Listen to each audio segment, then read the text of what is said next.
La palabra de Dios y su poder, o el poder de la palabra de Dios, parte 4. Parte 4.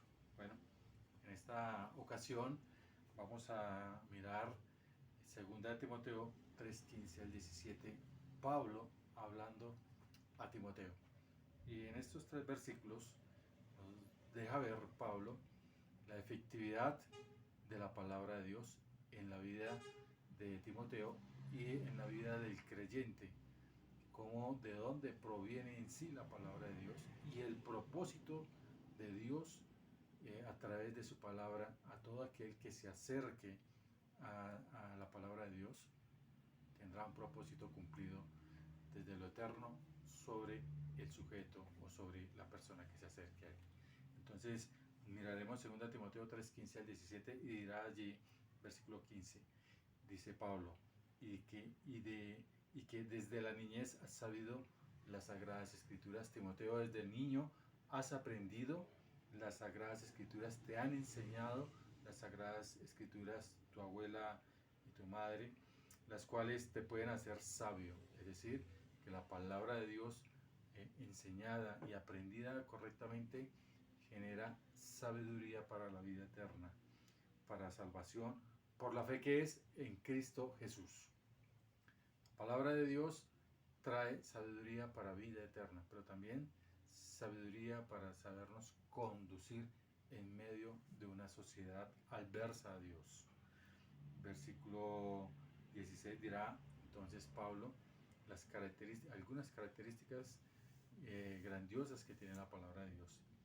¿Y de dónde y cómo proviene la palabra de Dios? Dice, toda la escritura es inspirada por Dios. Toda, desde Génesis a Apocalipsis, es inspirada, es soplada por Dios, es impulsada por Dios a través de los hombres que fueron utilizados para que escribiesen el pensamiento de Dios transcrito a través del sujeto, a través de la persona que Dios utilizó para que escribiera, plasmara el pensamiento, el propósito y la idea eterna de Dios para los humanos.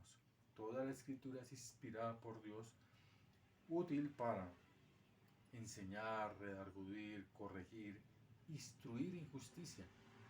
En estos 4 verbos que la palabra de Dios cumple su propósito. ¿Sí?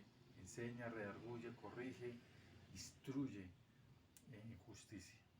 A fin de, con un propósito, de terminar el versículo 17, a fin de un propósito de Dios, de que el hombre de Dios, aquel que ha nacido de nuevo, aquel que es salvo, el hombre de Dios sea perfecto, sea maduro espiritualmente, aún maduro en toda su integridad, en toda su vida, en todos los aspectos de la vida de este hombre de Dios.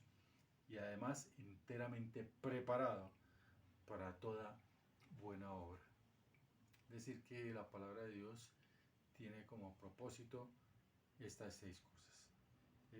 Enseñar, redarguir, corregir, instruir en justicia, preparar, madurar espiritualmente y también alistarlo para que hagamos buenas obras con nuestro prójimo. No para salvación, sino como producto de que yo soy salvo o de que somos salvos, nos prepara para hacer esas obras. O sea, que nos anima a obedecer la palabra de Dios. Es decir, que la palabra de Dios en sí encierra buenas obras para hacer. Es una instrucción de buenas obras. ¿Qué debemos hacer? Obedecer en hacer esas buenas obras que Dios quiere que hagamos, ¿verdad? Entonces, que el Señor nos ayude, que el Señor nos inste y nos anime en primer lugar a que podamos conocer a Jesucristo como Salvador, que podamos llegar a la palabra de Dios, que podamos madurar en la palabra de Dios, que podamos ser salvos por medio de la palabra de Dios, pero además ser redarguidos, ser enseñados, ser corregidos, ser instruidos en justicia en la palabra de Dios y así poder hacer la voluntad de nuestro buen Dios. Señor nos siga bendiciendo a todos y nos veremos en una próxima oportunidad. Muchísimas gracias.